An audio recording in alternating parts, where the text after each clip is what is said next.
नमस्कार, जोहार। मैं हूं पूजा। झारखंड की ताजा खबरों में आपका स्वागत है। आज है 3 फरवरी, दिन सोमवार। खबरों की ओर बढ़ने से पहले एक नजर सुर्खियों पर। जमशेदपुर में रेल कर्मियों के बच्चों को मिलेगी छात्रवृत्ति। दक्षिण पूर्व रेलवे ने कर्मचारियों के बच्चों को तकनीकी शिक्षा के लिए 5,68,44,000 रुपए की छात्रवृत्ति स्वीकृत की है। इसमें विभिन्न डिवीजनों के लिए अलग अलग राशि आवंटित की गई है। इसके अलावा महिला सशक्तिकरण, सांस्कृतिक कार्यक्रम और टैलेंट हंट जैसी योजनाओं के लिए भी फंड मंजूर किया गया है। वहीं रांची नई दिल्ली राजधानी एक्सप्रेस में 11:40 की देरी हुई, जिससे यात्रियों को परेशानी का सामना करना पड़ा। सरकार का छात्राओं को तोहफा, हर महीने मिलेंगे 1,000 रुपए। झारखंड सरकार महाविद्यालयों और विश्वविद्यालयों में पढ़ाई करने वाली छात्राओं को हर महीने 1,000 रुपए यात्रा भत्ता देगी, जो 75% उपस्थिति रखने वाली छात्राओं को ही मिलेगा। इस योजना का उद्देश्य उच्च शिक्षा को बढ़ावा देना और छात्रों का ग्रॉस एनरोलमेंट रेशियो बढ़ाना है। इसके साथ ही 6 शैक्षिक पोर्टल लॉन्च किए जाएंगे और रिसर्च स्टार्टअप पॉलिसी तैयार की जा रही है, ताकि विश्वविद्यालयों और कॉलेजों में शोध को बढ़ावा मिले। राज्य में जल्द होगी शिक्षकों के पदों पर नियुक्ति। सुप्रीम कोर्ट के आदेश के बाद झारखंड में 26,000 शिक्षकों की बहाली का रास्ता साफ हो गया है, जिससे विद्यालयों में शिक्षकों की कमी दूर होगी और शिक्षा व्यवस्था में सुधार होगा। शिक्षा मंत्री रामदास सोरेन ने कहा कि शिक्षकों की नियुक्ति छात्र अनुपात के आधार पर की जाएगी। उन्होंने बताया कि नई शिक्षा नीति के तहत क्षेत्रीय भाषा से पढ़ाई शुरू की गई है और सरकार गुणवत्तापूर्ण शिक्षा देने के लिए काम कर रही है। धनबाद में 76 एएसआई का हुआ तबादला। धनबाद में 76 सहायक अवर निरीक्षकों का तबादला विभिन्न थानों में किया गया है। शुक्रवार को मुख्यालय द्वारा नोटिफिकेशन जारी कर इन सभी को नए थानों में योगदान देने का आदेश दिया गया। इनमें से 32 सहायक अवर निरीक्षक जो लंबे समय से पुलिस लाइन में तैनात थे, उनका वनवास समाप्त कर उन्हें विभिन्न थानों में पोस्टिंग दी गई है। यह कदम थाने में कर्मचारियों की नियुक्ति और कार्यक्षमता बढ़ाने के लिए उठाया गया है।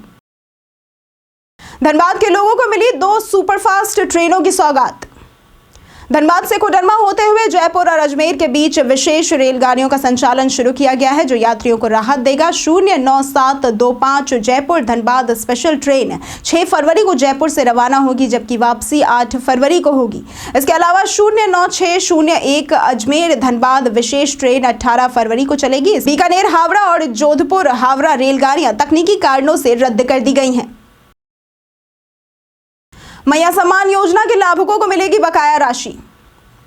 झारखंड मुख्यमंत्री मैया सम्मान योजना यानी कि JMMSY के तहत लाभुकों को बकाया राशि का एक साथ भुगतान किया जाएगा। आवेदन सत्यापन और आधार से बैंक खाता जोड़ने की प्रक्रिया में गड़बड़ियां सामने आ रही है, जिसके कारण जनवरी की राशि नहीं मिल पाई है। फरवरी में प्रक्रिया पूरी होने पर 2 माह की राशि एक साथ दी जाएगी। बैंक खाता को आधार से जोड़ने की समय सीमा मार्च तक बढ़ाई जा रही है। सत्यापन में नामों की गड़बड़ी और एक ही खाता से कई आवेदन जैसी समस्याएं सामने आई है। झामुमो ने बनाया बिहार विधानसभा चुनाव लड़ने का प्लान। विधायक बसंत सोरेन ने कहा कि झामुमो बिहार विधानसभा चुनाव की तैयारी में है और वे बिहार में पूरी इज्जत के साथ चुनाव लड़ेंगे। उन्होंने कहा कि झारखंड और बिहार का भाईचारा संबंध हमेशा मजबूत रहा है, जिसमें किसी भी तरह का भेदभाव नहीं होना चाहिए।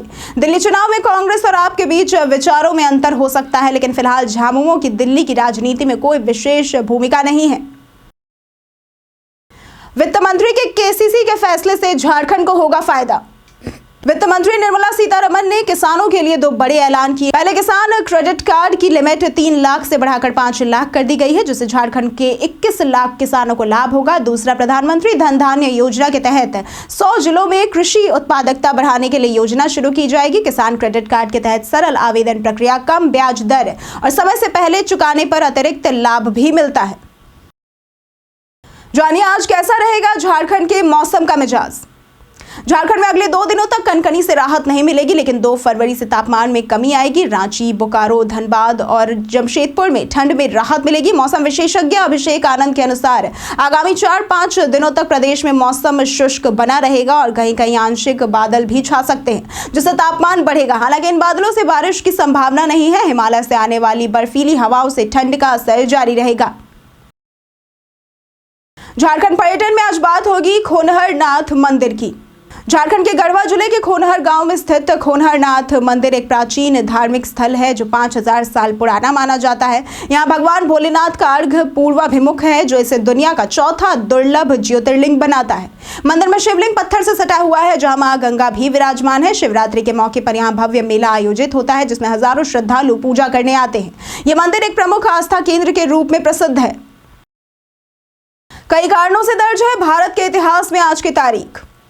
आज के दिन 2018 में भारत चौथी बार अंडर-19 क्रिकेट विश्व कप विजेता बना था। आज के दिन 1916 में बनारस हिंदू विश्वविद्यालय की शुरुआत हुई थी। आज के दिन 1925 में भारत की पहली बिजली संचालित ट्रेन सेवा मुंबई से कुर्ला के बीच शुरू हुई थी। आज के दिन 1970 में भारत के पहले और दुनिया के सबसे बड़े कोयला आधारित उर्वरक संयंत्र की तलचर में आधारशिला रखी गई थी। आज के दिन 1938 में प्रसिद्ध भारतीय फिल्म अभिनेत्री वहीदा रहमान का जन्म हुआ था और आज के ही दिन 1988 में पहली परमाणु पनडुब्बी INS चक्र भारतीय सेना में शामिल हुई थी। साउथ ईस्टर्न कोलफील्ड्स में भर्ती के लिए आवेदन शुरू। साउथ ईस्टर्न कोलफील्ड्स में अप्रेंटिस के पदों पर भर्ती निकाली गई है। ये भर्ती कुल 100 पदों के लिए है। आवेदन प्रक्रिया शुरू है और आवेदन करने की अंतिम तारीख 10 फरवरी 2025 है। इच्छुक उम्मीदवार इसकी आधिकारिक वेबसाइट पर जाकर आवेदन कर सकते हैं। इस भर्ती के लिए जरूरी है कि उम्मीदवारों ने 10वीं पास किया हो। उम्मीदवारों का चयन मेरिट बेसिस, डॉक्यूमेंट वेरिफिकेशन और मेडिकल टेस्ट के आधार पर होगा। भर्ती से संबंधित सटीक और अधिक जानकारी के लिए आप इसकी आधिकारिक वेबसाइट और अधिसूचना को देख सकते हैं। महाकुंभ मेले में अपने परिवार के साथ साझा करें लाइव लोकेशन। महाकुंभ 2025 के दौरान प्रयागराज में करोड़ों श्रद्धालु जुटेंगे और ऐसे में लोग अपनों से बिछड़ने की चिंता करते हैं। गूगल मैप्स का real time location sharing feature इस समस्या का समाधान प्रदान करता है। इस फीचर के जरिए आप अपने परिवार और अपने साथ लोगों के लोकेशन शेयर कर सकते हैं। इसे ऑन करने के लिए गूगल मैप्स ऐप में प्रोफाइल फोटो पर टैप कर लोकेशन शेयरिंग चुनें। फिर शेयर लोकेशन पर टैप करके परिवार के सदस्यों को चुनें। सभी सदस्य इस तरीके से अपनी लोकेशन एक दूसरे से देख सकते हैं और एक दूसरे से जुड़े रह सकते हैं। होली को लेकर धनबाद आने वाली ट्रेनों में बढ़ी भीड़। होली के दौरान धनबाद आने वाली ट्रेनों में वेटिंग लिस्ट बढ़ गई है और कंफर्म टिकट मिलना मुश्किल हो गया है। मार्च के पहले 2 हफ्तों में प्रमुख शहरों से धनबाद जाने वाली सभी ट्रेनें फुल हो चुकी हैं। खासकर मथुरा, राजस्थान और खाटू श्याम जाने वाली ट्रेनों में भी लंबी वेटिंग लिस्ट चल रही है। होली के समय फ्लाइट का विकल्प भी है, लेकिन किराया बढ़ने से पहले टिकट बुक करना फायदेमंद रहेगा। मई महीने में नगर निकाय चुनाव होने की संभावना। झारखंड में नगर निकाय चुनाव के लिए प्रक्रिया अंतिम चरण में है। ओबीसी आरक्षण के ट्रिपल टेस्ट की प्रक्रिया पूरी होने के बाद चुनाव की अधिसूचना जारी की जा सकती है और संभावना है कि मई में चुनाव होंगे। राज्य के 34 नगर निकायों के चुनाव मई 2020 से लंबित है, जिनमें से कई का कार्यकाल समाप्त हो चुका है। हाईकोर्ट ने चुनाव की अधिसूचना जारी करने का आदेश दिया था, जिसे राज्य सरकार जल्द पूरा करने की कोशिश कर रही है। इसके साथ बढ़ते हैं आज के सवाल की ओर। आज का सवाल है, क्या आप भी महाकुंभ जाने की योजना बना रहे हैं? आप अपना जवाब हमें हमारे कमेंट सेक्शन में लिखकर जरूर बताएं। आज के लिए सिर्फ इतना ही। झारखंड की तमाम खबरों के साथ बनी रहने के लिए देखते रहे न्यूज़ झारखंड और हमारे चैनल को सब्सक्राइब जरूर करें। साथ ही अगर आप फेसबुक पेज पर देख रहे हैं तो लाइक और फॉलो जरूर करें।